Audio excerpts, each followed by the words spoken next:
Auto Care Association, which many of you may have known as AAIA, but we're now under the Auto Care Association banner. Noting our new logo on the front page here. My name is Chris Johnson. I am the managing partner and co-founder of Aftermarket Partners. I've been in the business for about 20 years, and I've worked within the Auto Care Association and the committee that sponsors these webinars for the last few years. It's my pleasure today to welcome Erik Spitznagel, CEO of Dent, who will hold the aluminum repairs webinar. And a few messages here, and then I'll let Erik get going. Why is PBES sponsoring this webinar?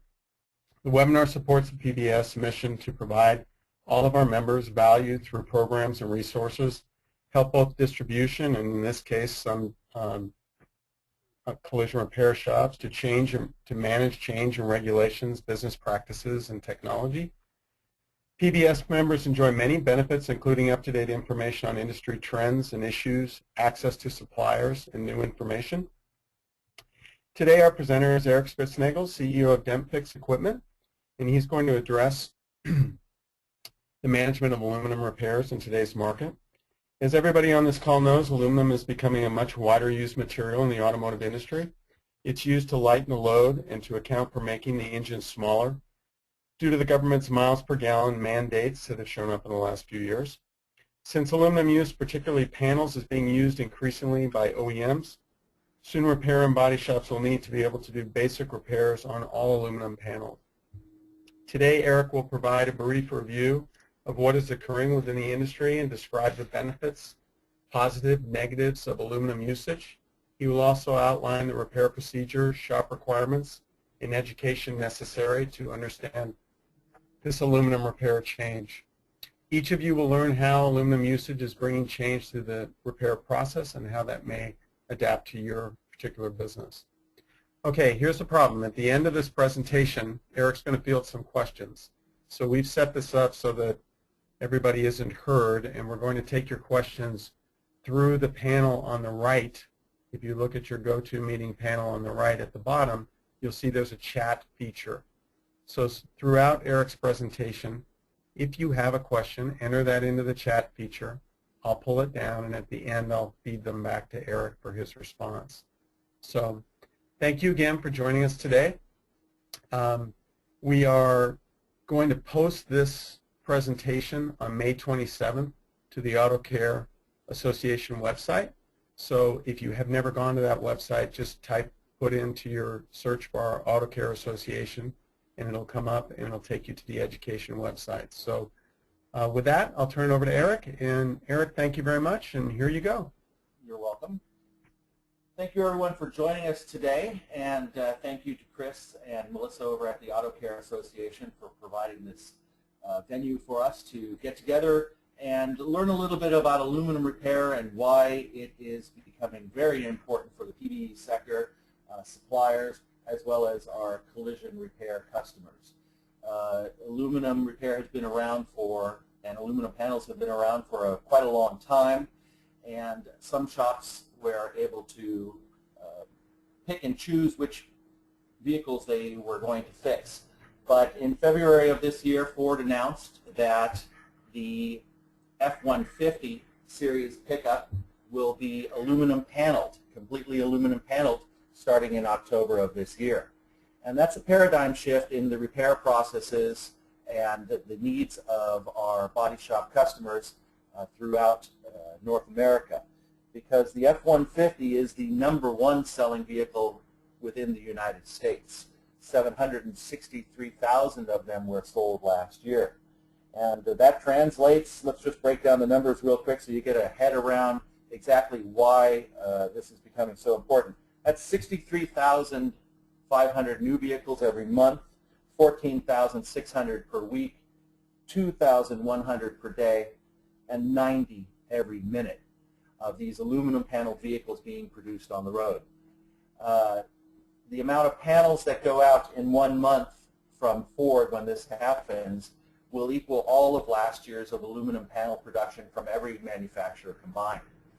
So you're going to start seeing in your body shop customers a tremendous need to be able to repair this type of equipment. these type of vehicles. The manufacturers are switching for many reasons. One of the main ones, of course, being the CAF standards for gas mileage, which by 2016 are supposed to be at 35.5 miles per gallon across a fleet average. And by 2025, that's supposed to be at 54.5 miles per gallon. That's a tremendous leap above what we are currently doing, and manufacturers have been doing everything they can, from introducing ultra-high strength steels, carbon fiber material, magnesium panels, and aluminum panels, as we're going to discuss today. The EPA estimates that there is a 2% miles per gallon savings for every 100 pounds that are shaved off of a vehicle. So the real problem comes with this aluminum right now is that, as it says right here, few shops are set up. And it's very easy to get them set up. It just requires a proper budget and a proper area. But as suppliers to our customers, we want to bring them into this new field of repair. You may find that some customers will have a bury their head in the sand attitude where they're not planning on fixing these types of vehicles. But that's the initial reaction that many people have. It's easier to say no right away, and then we're going to bring them into the future. But for our responsibility, it is important to know all the different types of vehicles that will be needing these repair methods. F-150s being the number one volume, but also your Mercedes C-classes, your S-classes, some more quote-unquote exotic vehicles because of their lower productions, your Teslas, your Land Rovers, Jaguars, and Audis. But because of the overwhelming volume of the Fords, shops that were ignoring these other class of vehicles before are now going to be able to accommodate these because they're just going to have to equip themselves with it. There's a groundswell of information and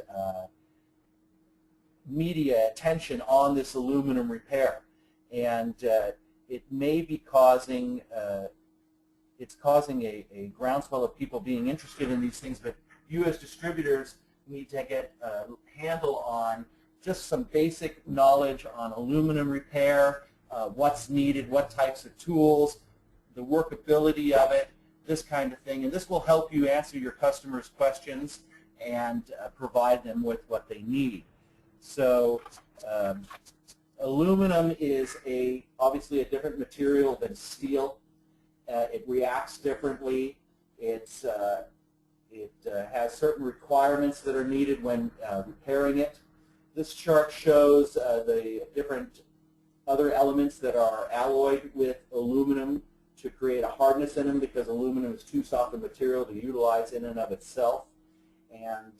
But in the majority of cases here with panels that we're talking about, because cast pieces tend to be replaced, such as in suspension components, we're talking the 5006 series, 6000 series of aluminum, which are utilized mostly in the panels here. And that's a magnesium or a magnesium silicone alloy. This is getting relatively technical here, but it's good to know that this information is here. They also heat harden or temper harden aluminum. When the aluminum is stamped into the shape of a fender, it becomes hard. When it gets into a collision, it becomes harder yet. And so the material will need to be softened in order to pull it out. And that's in the dent repair aspect of it. Shops are going to gain a basic understanding of steel in that the workability of it, the tools that they're going to need are all going to be very specific and oriented to the aluminum repair. You're not going to be able to cross-contaminate tools between a steel area and an aluminum area. Being that it's a hardened material, you're going to have to heat soften it to bring it to a certain temperature range of 400 to 600 degrees in order to pull it out so that you don't crack and break it. That is accomplished with a heat gun or a torch, and it is, since it's work hardened, you don't need to maintain it at that temperature. Once you bring it up, it softens, and then when you put the work energy into the panel again, it will stiffen up and become rigid again. Aluminum will form an oxide. That's when bare aluminum is exposed to the atmospheric conditions. It can oxide within 15 minutes or so, and that's a changing of the aluminum from shiny ground, freshly ground look to a slightly dull look, and that oxide needs to be removed when welding studs onto it because it has a higher melting point, a much higher melting point than regular aluminum. Aluminum will melt at 1100 degrees, and when you heat it up, it will not show any reddening. It will just melt through with a white puff. You won't see it heating up. But with the oxide on it, the melting point, the oxide creates a melting point layer of 1700 degrees. So that will need to be taken off with something as simple as a stainless steel brush, which won't contaminate the aluminum, which brings us to the next point of galvanic corrosion.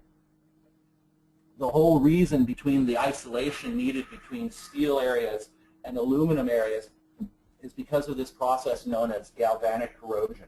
And what it is a less noble metal giving of itself to the more noble metal.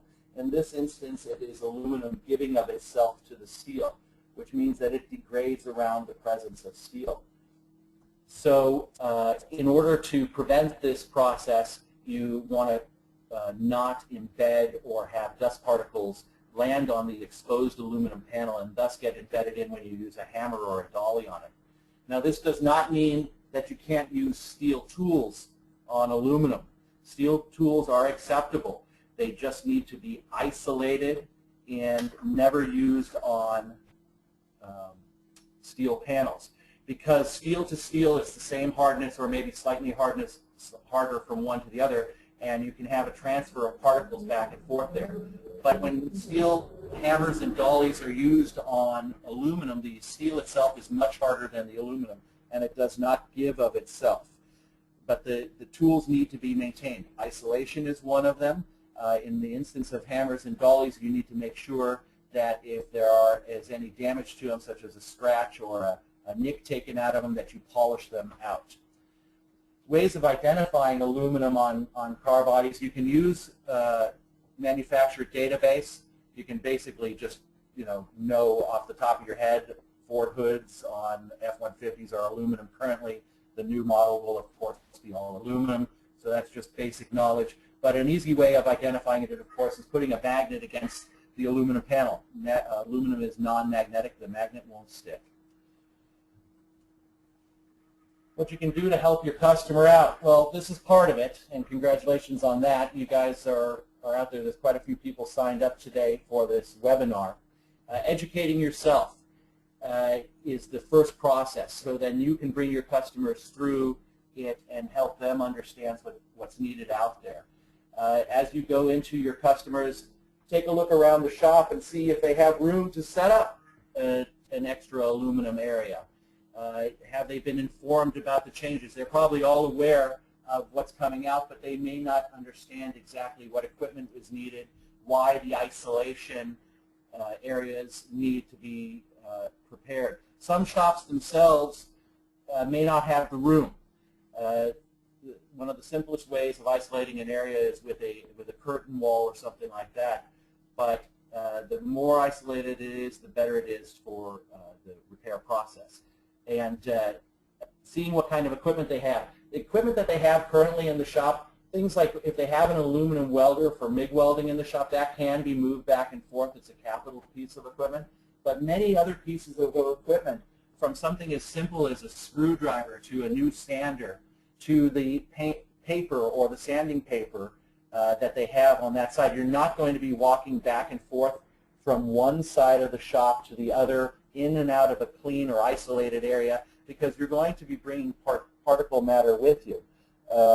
Everything needs to be isolated when working with aluminum.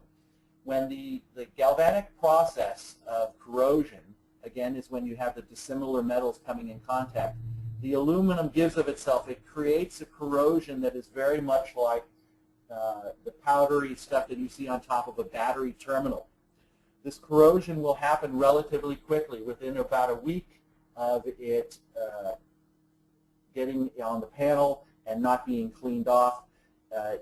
After you put your finish on the car, the paint will start bubbling up, creating what looks like a rust spot underneath. Or if in the case of a panel, let's say a bare hood that was left exposed to the dust floating around the shop, and that metal dust, the steel dust, were to fall across the hood, the finish, it would be like dust that would rise up. It would look like sandpaper, because what would happen is that corrosion would then start happening under the finish, and you'd have to refinish that thing. So that's why we need to isolate it. It's not going to cause the fender to fall off the car, but it will cause a redo for your shops out there. Training, we have training that is available through ICAR. Also, some manufacturers themselves have training, and the cost, let me address that before I change to the next slide. The cost for the shop, Ford estimates it between $30,000 and $50,000, depending on how much equipment they already have or how much infrastructure change they need to do. That cost can be a lot higher, especially for a higher production shop that plans on getting a lot of this business. And speaking of getting a lot of this business, it's important. Hey, Eric, can I interrupt you for a second here? Yes. Eric, I just want to make sure that everybody knows at the end of the presentation we're going to be fielding some questions. And I want to make sure if you have questions to please put them into the chat box and send them on so that I can prepare them for Erik at the end. So he's putting a lot of information out here, and I want to make sure you all have a chance to get your questions answered. So sorry for the interruption, Erik. Just want to make sure they know. That's all right. It gave me a chance to get a drink of iced tea. And there is a lot of information coming out here. It's an interesting point, because you see how I went over the tempering and the 6,000 versus 5,000 series. That's a relatively complicated a bit of information. It's not entirely necessary to us or to the technician for everyday usage. It's good to know as a basic knowledge, but to get into the minutia of it is not necessary for the broad knowledge that we're trying to get across here. So I may glance over certain things, and we can always review that later. If you guys want to get information, you're welcome to visit our website or the AutoCare website, which will have the program again for you to see. So I was saying that we had, let me review here, the cost of the investment for the shop and training, and who will get trained. So getting aluminum repair ready. ICAR has worked with Ford for the last 2 years in order to set up a repair program specific to the Ford F-150. It's going to be available to the entire industry sometime in late summer or early fall. The early program will be for Ford associated body shops first, and then it will open up for everyone else. It's an approximately 6-hour comprehensive course that will deal with general aluminum repair, alloy identification, welding requirements, the different types of rivets, self-piercing rivets that are utilized. And so that's going to be a good course to go through. Again, it's basic knowledge. Your customers themselves, working with the material is one of the best educators. So once they have the basic training, they're going to learn the workability of the aluminum by putting their hands on it. I've already gone through the isolated work area. That's what's needed. The debris curtains, most common method. It's nice if you have a completely separate area for the thing. Dedicated set of aluminum tools. Again, no cross-contamination back and forth, which is where we come in to supply these tools and equipment. And ICAR training and other certification. This brings up an interesting story. Actually, just from yesterday, I got a call from a technician at a body shop who was putting on a door skin on a Nissan Leaf, and they were putting it on and folding it over before they realized that it was actually an aluminum door skin. And he was calling us up to see about our nylon dolly set. And he had called Nissan to find out what the repair procedure was, and Nissan informed him to use industry standards. So the industry standards out there are relatively basic at this point in time, and again, it shows the knowledge of the shops. They are aware of the aluminum being out there, but they're not quite sure what to do. This particular technician knew of some of the equipment out there and was calling us about it, but he needed to get something done right away. And the basic knowledge that I have right now, which is, you know, the isolation needed, the workability of aluminum, which I'll get into a little bit more, and using those basic setups and pure logic, I was able to work his way through putting on this new door skin. And that all he needs is a clean set of hammers and dolly to fold over the thing right now, because it needs to be a new one, not one that he's used on steel panels before, because it's too hard to clean those things up. But he also needed to know that aluminum is a work-hardened material. When it gets stamped into the shape of a fender, it becomes hard and you need to soften a little bit. So I recommended that he heat the edge of it a little bit up to between 400 and 600 degrees. That's the sweet spot where you want to get the aluminum up to in order to soften it enough in order so it doesn't crack and break. You would like to use the description of a spoon. If you bend a spoon back and forth, it'll eventually crack and break because you're over-hardening it. But if you soften it, you're able to move it back and forth more. But then it starts getting the rigidity back into it, and then it'll eventually crack and break. Aluminum works in a similar fashion in that you soften it with the heat. Now, again, it's a work-hardened material. So that means when it gets up to that temperature, it doesn't need to remain between 400 and 600 degrees because you've softened it. But putting the work energy into the aluminum panel will start hardening it up again. So in the instance of pulling out a damaged area, if you have a large crease in the car body, you heat it up so that you can start pulling it without cracking it and breaking it. But if it's a deep area, you may start feeling that rigidity in it again.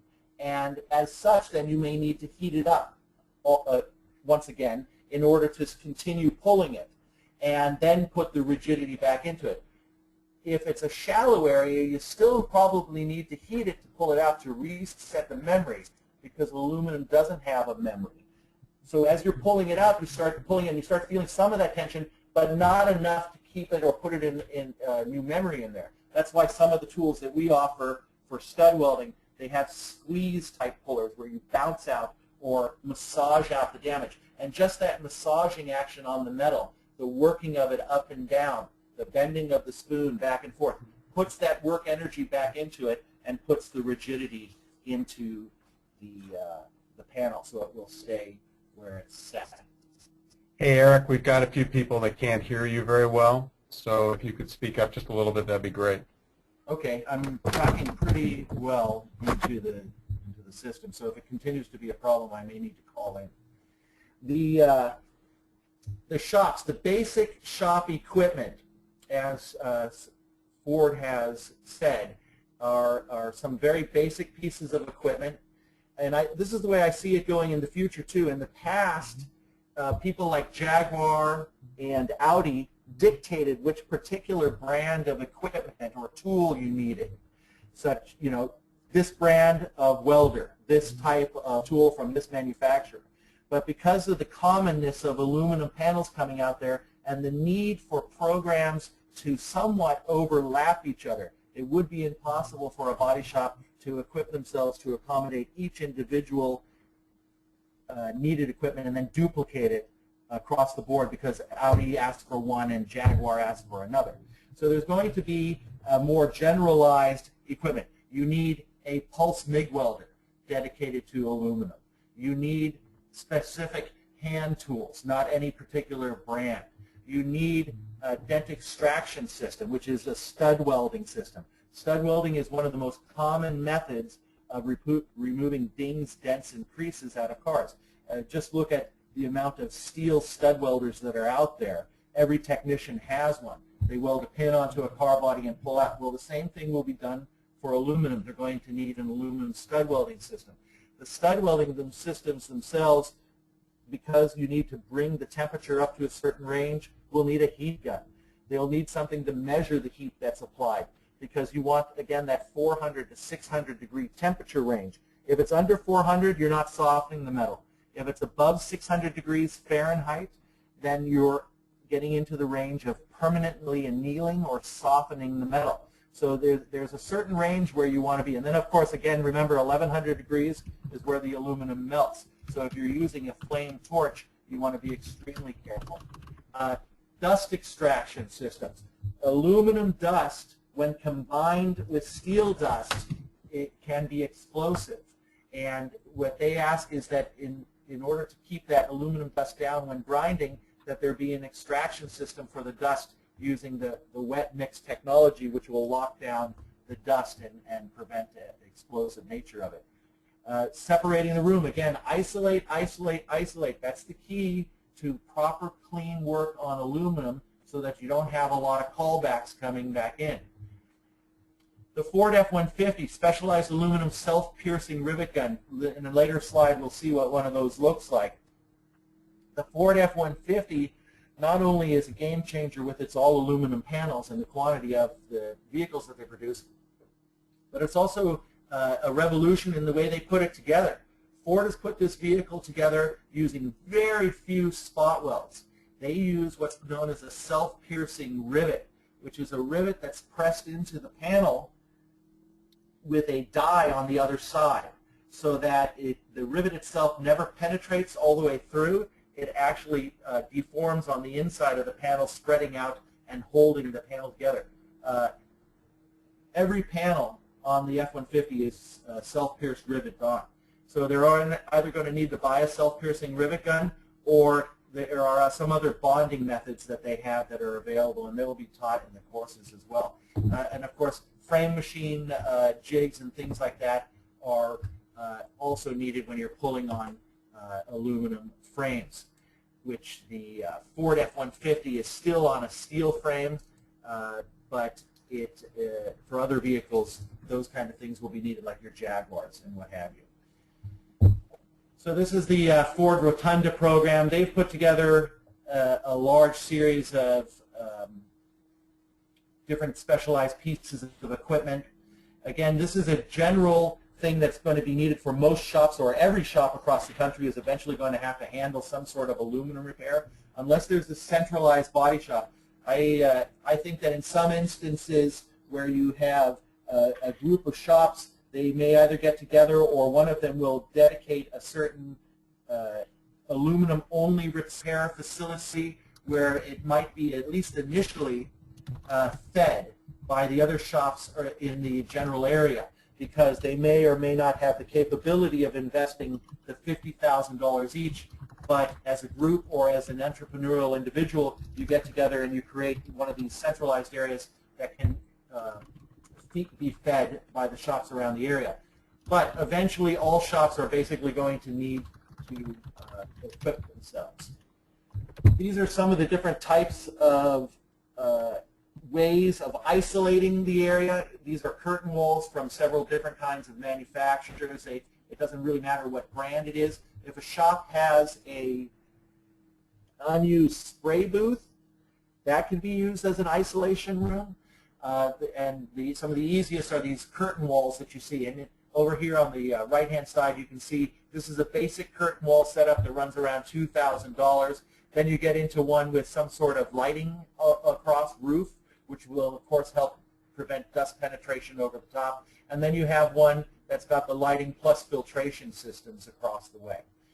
Then you have some hard-walled ones with different filtration systems from different manufacturers as well. These are examples of some of the specialized equipment. You have your pulse MIG welders, your other branded ones here as well, and then two versions of a self-piercing riveter. This is the C-clamp that's needed as it comes out to press in that self-piercing rivet. Ford's not the only one using these types of rivets. These are all battery-powered hydraulic tools. Now, get your head around this one. This is very expensive. These all retail for around $8,000 for those systems. Your welders here are in the general range of $8,000 to $12,000, depending on the packages and setups. Aluminum repair. This is a fume arm, not necessarily a dust extractor. Fume arms tend to be optional in some programs. but these are the types of equipment that they're going to need to fill out. So as distributors, you can see there's tremendous opportunity to, one, educate your customers, be their partner, let them know what's needed out there, know that you're there to help them out and transition them through this as you have waterborne paint and other repair methods over the time. But if you guys get a general knowledge of what's needed, a general knowledge of tools that are out there, then you can help walk your customers through this and provide them with the equipment. There's a lot of people coming on board with this stuff right now. Our sales alone here at DentFix with aluminum-specific equipment have brought us into, on our stud welding system, which we offer, it's brought us into September pre-orders right now. We've sold more equipment for aluminum repair on our stud welder side. We've sold 7 years worth of equipment in the last 3 months. So, and as with every manufacturer out there, we're ramping up to be able to accommodate the need out there. But there's a real thing that we need to not worry about is don't panic. Nothing has changed in the industry other than the foreknowledge that the F-150 is coming in October. All right, so they still have Land Rovers out there. You still got your Jags. The hoods on F-150s are still aluminum. At this moment, they still have the option of just automatically replacing them as they did in the past. But in the future, if you walked into a body shop today and you told them to put down their steel stud welders and that they're just going to start replacing all the steel panels out there, they'd look at you like you were crazy. Well, that's sort of what they're doing with aluminum right now. Aluminum panels, like a hood, it's easier just to bolt it on and off. A fender, sometimes it's easier to pull it off and just replace it or section it out. But that's because they don't have the proper equipment. The F-150 changes all that. They're all going to start getting the proper equipment in there. And these hoods, which the insurance companies are paying for to replace right now, if it's a bump on the front end, they're going to have to start pulling these things out. Of course, analyzing the panel and seeing the extent of damage, if you have an entirely crumpled hood, of course you're not going to pull that out. You're going to replace it. But you can't replace a whole side of a vehicle because it's got a scrape down the side.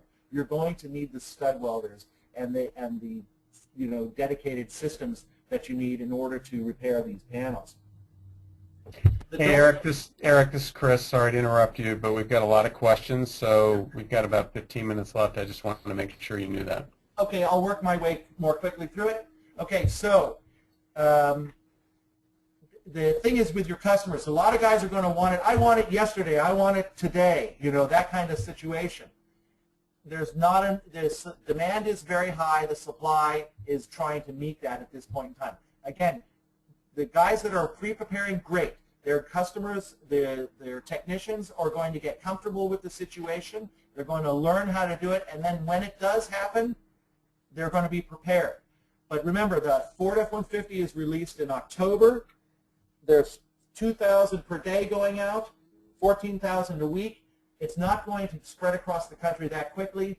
They still have months after October to start prepping, but they do need to start prepping, all right?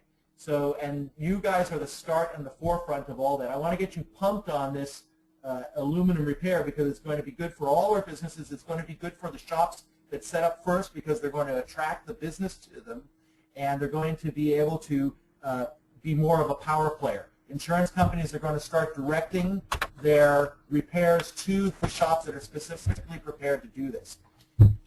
So for more information, these slides will, of course, appear on the AutoCare website, and then you can pull a lot of this information off. We have articles on our own website, www.dentfix.com, that will help work you through this. There's some videos along the way, and you can do some extra research yourselves. The information is out there. Here's some contact information for us. I'm certainly happy to follow up with any of you. Give me, don't everyone call right away, but I'm happy to review this with you and get things done, and you can contact us here with all this information.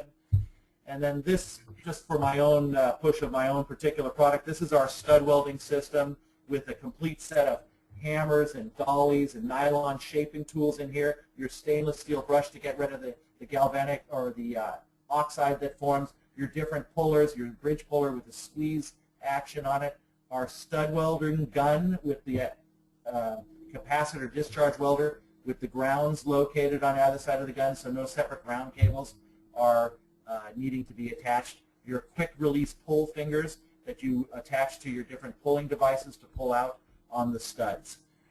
And okay, I'm ready to start taking questions.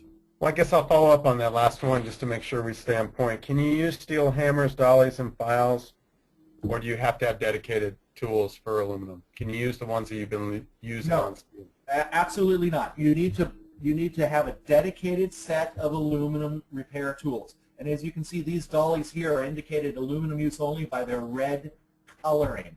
That's a standard color for aluminum repair tools only. Once they're used on steel panels, if they've been used just very lightly once, it's like if someone accidentally uses it on a panel, you can clean it off or polish out the damage. But once you start getting into heavy usage of those tools, then they are no longer good for aluminum usage because you really want to maintain isolation. You'll notice that there's a body file in here. This uses a much more open file tooth pattern because aluminum being a softer material will start clogging up the files there. So you need to maintain a separate set of tools. Okay, Eric, obviously some shops are going crazy, isolating the workspace, installing dedicated heat, air conditioning for the stalls. Is this necessary? Isn't there still a threat of contamination from the air in the shop? Okay, well you want to try and eliminate as much contamination as possible, and if it's done properly, you can eliminate the contamination. Again, it requires isolation of tools, isolation of personnel going back and forth. Don't have some guy who's just ground off a car start traipsing through your isolated area. I mean, these are all common sense things. But there are people that will bury their heads in the sand. I was just at a trade show recently where a guy said he's worked on aluminum for years, never had a problem with galvanic corrosion, and he said, look at him, he can't even keep the smile off of his face. Well, the smile was on my face because I've dealt with this kind of person before where they just don't believe, we call them flat earthers. There is an issue with it. It's just as simple as that. No matter what the denial is out there or the fact that the customer says, I'm not going to do those vehicles, that's an initial reaction. It's a fear reaction. It's an uneducated reaction. As distributors, we're here to educate them, to provide them with the equipment that is needed, and to assure them that everything is going to be all right in the morning, all right? Okay, Eric, there are more questions than we'll possibly have time with, so I'll say this now. We will answer the questions through emails after the fact, but I'm just going to keep plowing through them, and as we approach the 45 on the hour, I'll just call you out on it. So there's a couple of questions around, you know, we've been repairing big truck cabs for many years that are made of aluminum. What is the big deal? You know, why do we have to have an isolated work area? There's a lot of questions around that, so I'm just curious if you can address that quickly. Okay, well, again, your work vehicle is driven by an employee and not a owner of the vehicle that will be examining minute finish changes over time.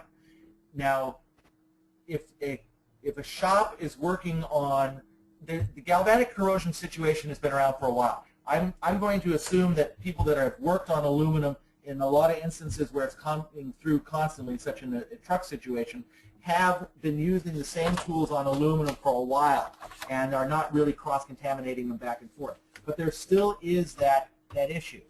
Now, with a truck, the cabs can be aluminum, but there are a lot of them are like these polycarbonate fiberglass materials. So, you know, I can't speak as to individual cases where they say they're not having any problems. If it is contaminated, you will have a finish issue. It's as simple as that. Now, talking about more industrial or like trucks and things like that. So on the side of a bus, let's say it has an aluminum panel, keep in mind the thicker the panel, the harder it's going to be able to pull. We're talking about cosmetic repairs for these type of tools on regular vehicles, not with it's thicker. The aluminum panel on a car body will have approximately the same thickness as a steel panel, all right? But because of its absorption ability, the aluminum panel is actually more ding resistant than a regular steel panel. We're going to have, in reality, we're talking about if a panel is too badly damaged, you can't fix it because the aluminum won't allow you to move that much material without it cracking and breaking. Okay, we have a number of questions around will shops be able to charge a premium for the aluminum repair due to the increased cost not only to the shop, but do you believe that there will be increased dollars available, whether it's paid for through labor times? Will it be higher? Can you give your opinion as to how this will be handled by insurance? Right. Well, again, it's a state-by-state, insurance adjuster by insurance adjuster situation. If the insurance adjuster in the shop is properly educated, once again, they can negotiate with their adjusters to get a higher rate just by the simple fact that they need to equip up their shops, but also have get a higher labor rate for their more trained employee to provide this. So we are seeing higher labor rates on the aluminum repair. It's the same thing as with some boron cutting drill bits, the tungsten carbide drill bits. They're extremely expensive. They're $89, and some insurance adjusters will pay for one drill bit to be purchased for a job, and some won't. So it is on a case-by-case basis. But again, with proper education and understanding that this is a unique situation and you require unique and specialized tools, you can work with your insurance adjusters. Now, also keep in mind that as the body shop lets itself be known as an aluminum repair area, or with all the proper tools, they will be profiting from the increase in business that is generally sent their way. And so making the shop more powerful at the end of the day because they are properly equipped. It just allows them to bring in more work. Also, you have to start figuring in what's the labor rate for replacement versus the labor hours that you're going to get for repair. And it's, are you profiting off of the part, or are you profiting off of the labor? So there's an analysis there that needs to be made. I think at the end of the day, the initial cost, of course, will be expensive, and you're going to have to amortize the equipment out over a year or two, but it will lead to better operation in the shop. It's not something that they can ignore. Again, the F-150 is only the beginning of the trend here. GMC and Chevy are their new Silverados and Sierra pickups for 2018 will be all aluminum. They sell 650,000 of those a year. I understand that the Ford line will start moving through other panels that are aluminum. The new Mustang coming out, aluminum hood, aluminum side fenders. So there are more and more cars. I mean, I just mentioned the Nissan Leaf, not that it's the hottest selling car across the United States.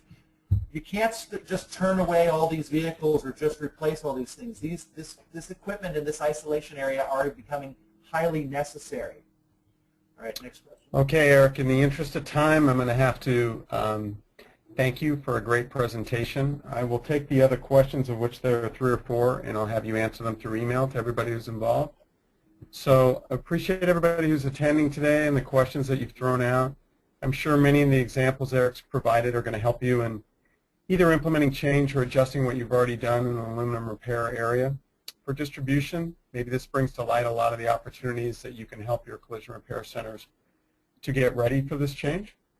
Again, this presentation will be posted on the Auto Care Association website.